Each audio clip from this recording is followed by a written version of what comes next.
Well, I can tell you, when you change your diet, your response changes too. And you'll find that you don't get satisfied anymore on these animal foods.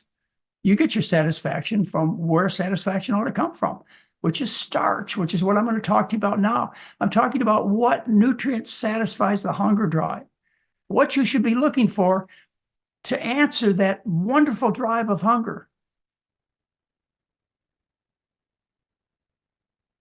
Various studies have done. You can look at these in detail. I've given you the references, and I hope you will take the trouble to look this stuff up. Various ways of researching what satisfies the hunger in food. There are three macronutrients. There's protein, fat, and carbohydrate. So that's what's being tested. These give calories, each in its own way. And so what they will do is feed subjects various kinds of meals. They'll ask them, how do you feel? What's your satiety index? And what they find is that when you eat low-fat meals, you take in fewer calories. Yeah, 2158 calories on low-fat, medium fat, 2440. All they ask them is how satisfied you are when you're done eating. High-fat diet's 2554. That's one way they do the research. Another way is they will take subjects and feed them various breakfasts in the beginning of the study in the morning. They'd feed them a high carbohydrate breakfast, a high fat breakfast, or a normal breakfast. And they would ask them later on, how do you feel, after eating these different breakfasts? And they would come back and tell them that they were still hungry.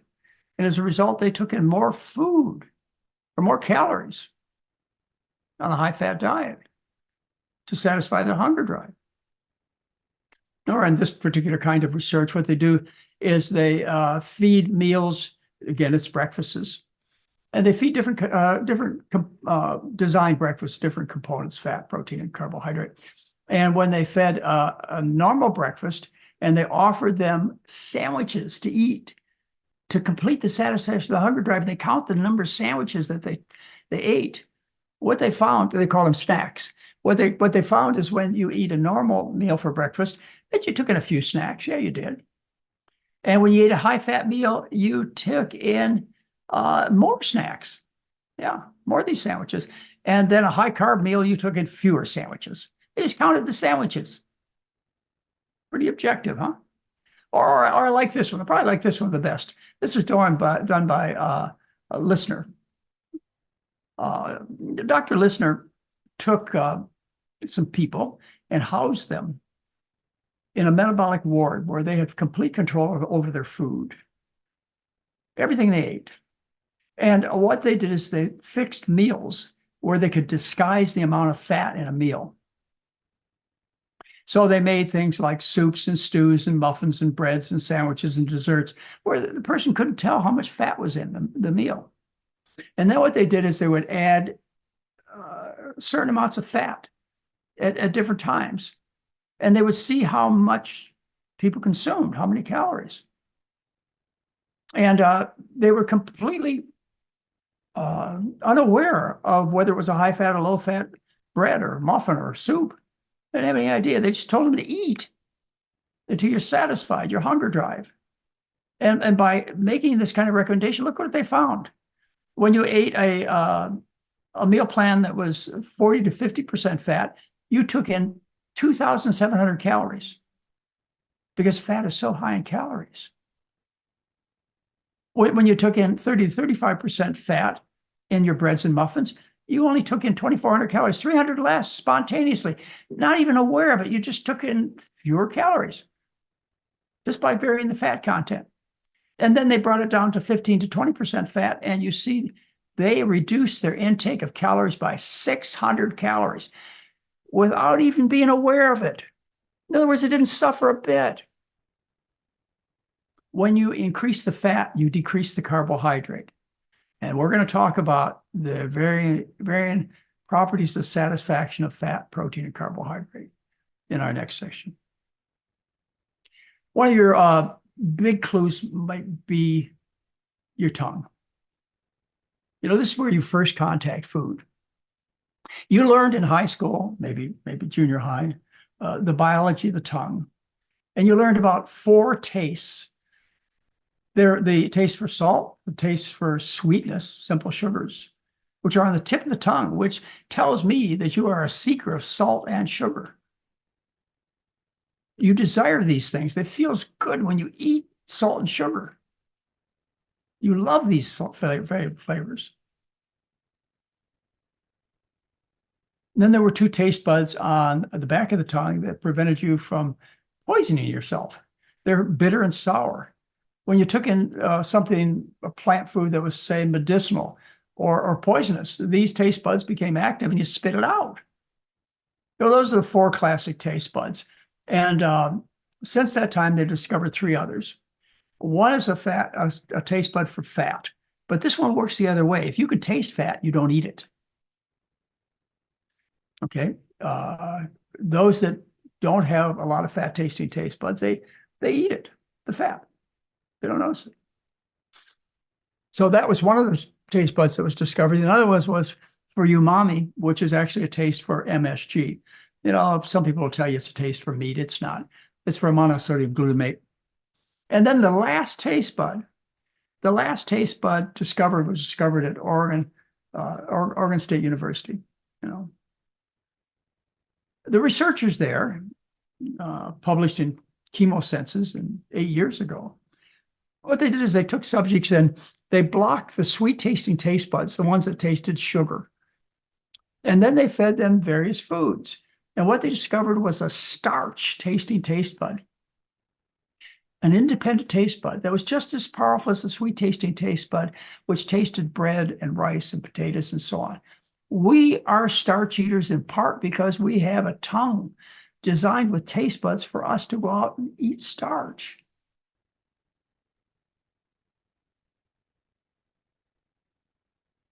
All right, so starch is the truth is. This is what science says, and I hope you take the trouble to look up the science. I provided it for you in the right-hand corner of every slide.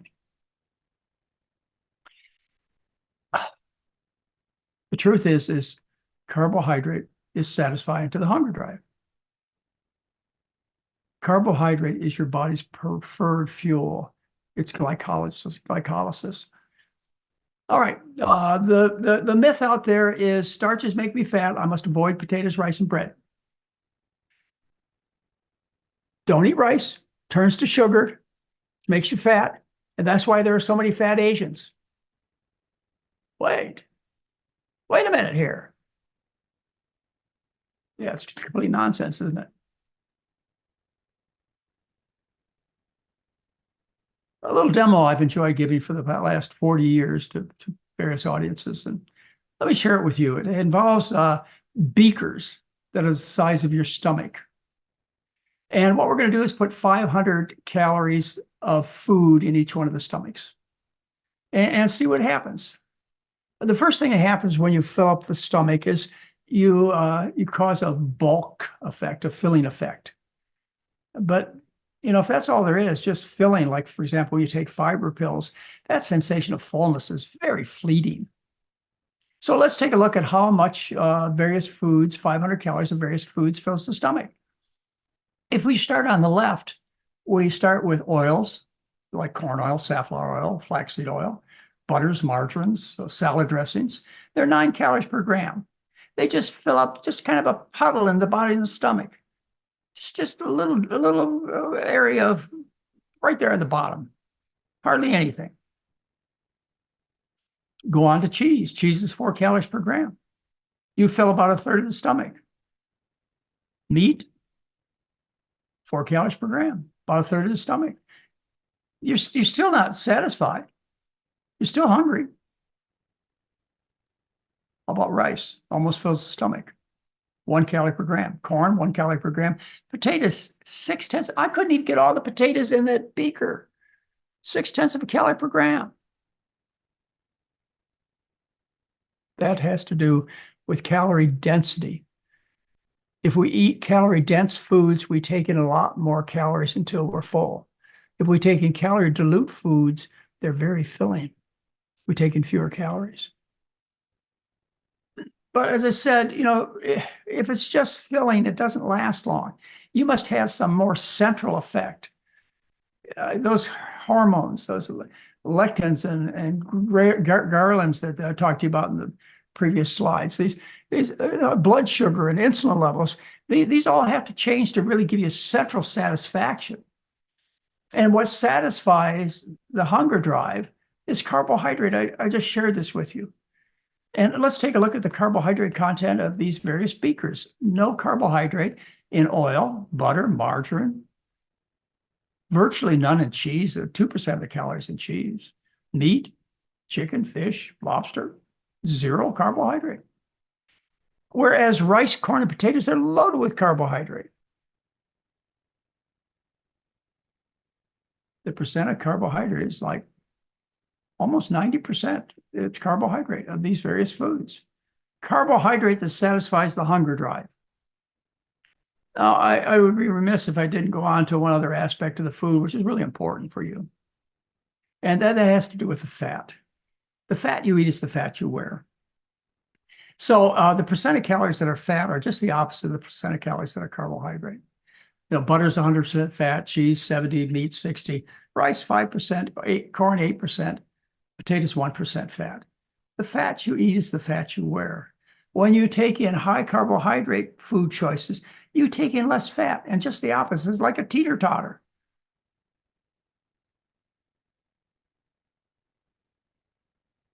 By the way, the percent of fat in the McDougall diet is around 7%. I showed you the experiment by Listener where they used a 15 to 20% fat installation into their hidden foods. That was 15 to 20%. The McDougall diet is 7% fat. So you would expect these results, these changes, and then some by following the diet I recommend. The fat you eat is the fat you wear. Now, here's where you really want to look up the studies because they're important. The fat you eat is the fat you wear. From my lips to my hips, that's the saying. Fat moves effortlessly. It moves from your fork and spoon to your buttocks, thigh, or abdomen. It moves so effortlessly that the body doesn't even change the chemical structure of the fat. So I can tell what you like to eat based upon biopsying your body fat. I can go in there with a needle, suck up some body fat. I can take it back to the laboratory. I can analyze it. This was done in 1960.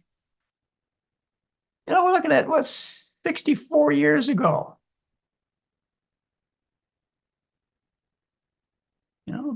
They found corn fat in the biopsies when people ate a high corn fat diet. It was in their buttocks, thigh, abdomen, etc. Well, here are 6 other studies. These are all of them, folks, showing you the fat you eat is the fat you wear. Look them up. One of the things that you hear, and I started out this section telling you, don't eat rice. Turns to sugar, makes you fat. That's why that's not true. There are no fat Asians living on rice-based diets. Well, an important experiment was done about the body's ability to convert carbohydrate into fat. The process is called de novo lipogenesis. De novo, the making of new, lipogenesis, fat. Okay, so can you convert sugar into fat? Not very well. Human beings are very inefficient in making this conversion. Cows and pigs, they do a pretty good job. They eat grasses and grains, and they make a pretty sizable conversion, but not people. Here's an experiment done. Tremor obese women, what they did is they overfed them 50% of their total calories. And they had them eat 3.5 ounces of table sugar, 135 grams of table sugar. This was every day they had to eat this. 50% more calories than they were used to. A whole bunch of sugar, white sugar. And what happened was they produced less than 4 grams of fat daily, which meant that it took them 4 months to gain an extra pound of fat. Very inefficient. So next time somebody tells you that don't eat rice or don't eat sugar, it turns to fat, you tell them that's not what the science says. Weight loss on our program, we have data at 1 week and also 1 year. in our 3 studies, uncontested, one a randomized control trial, the other observational trials. One was done by me. That was the first study of 1,700 people. It showed that we lost an average of 3.1 pounds in 7 days. This is 1,700 people we studied. 1,700 people. We didn't leave anybody out. The average loss was 3.1 pounds in 7 days. They ate as much as they wanted. They loved the food. The next study was done at Oregon Health and Science University, the medical school in Portland. It was a 1-year study. All I had to do with this study was to teach the people. The study was done by the neurology department at Oregon Health and Science University, the medical school in Portland. They did it. I didn't have anything to do with it. And at the end of a year, except for the education, I did teach them what to do. At the end of a year, the average weight loss was nearly 20 pounds. And then there was a study done totally independent of us. It was done in New Zealand. I didn't even know it was done until afterwards. When I read the paper, I saw that they used the McDougall diet. 25-pound weight loss. Eat as much as you want, as often as you want, of the right foods that people love. In our Oregon Health and Science University study here in Portland, we found some interesting things about appetite. And this was one of the most exciting findings, is when we presented the results of our food frequency questionnaire. In other words, how much did people eat? And what you see here is the control group, which is the red dots up there. These people were asked to stay on their typical diet, the Western diet, for a year. And then another group of people, the intervention group, they came down to our clinic in Santa Rosa, California, where we kept them for 10 days. And we taught them the program. And you can see what happened to their fat intake. It went from nearly 40% down to nearly 12% fat, their intake, overnight, when they learned the program. And they maintained this low-fat intake for a year. You know, once you do something for 6 months, it's permanent. Why did they do this? It's because they loved the food and they loved the results. It wasn't just the weight loss. There's all kinds of other wonderful things that happened to them. Anyway, you see the red line dropping down there at the end of the study? That's because it's a reward for being in the control group, which I feel guilty about. They had to eat a poisonous diet for a year. We brought them down to the clinic and taught them the diet. One of the biggest concerns people have is the starch bread. Don't eat bread. Oh, maybe rice is worse, but no, I think bread's worse. Yeah, I would say more people are afraid of bread than anything else. Well, you know, bread is a little more calorie dense than, say, wheat berries, which is where flour comes from. Wheat berries are like 1 calorie per gram. You grind them up and they become 2 calories per gram. Remember, oil is 9 calories per gram. Meat is 4 calories per gram. So they're a little more calorie dense. Well, would that have any practical implications? And a study was done at my alma mater, Michigan State University, in a dormitory. Could have been my dormitory, Snyder Hall at Michigan State University. What they did is they asked 16 moderately overweight men of college age to add 12 slices of bread to their diet daily. They weren't asked to reduce anything. They could have as much bacon, many steaks, as many glasses of milk, as many Coca-Colas or whatever they wanted. All they had to do was eat the 12 slices of bread a day. They had to do that. Well, when you eat the bread, you're eating food that is high carbohydrate, low fat. And you're displacing higher fat, low carbohydrate foods. That's what you're doing. The average weight loss on the white bread was 14 pounds in 60 days, 2 months, spontaneously. Didn't even know that they were doing anything special. All they had to do was eat the bread. And if you ate brown bread, less refined bread, it was 19 pounds. They spontaneously lost. Also dropped their cholesterol, triglycerides, and a whole bunch of other things you would expect.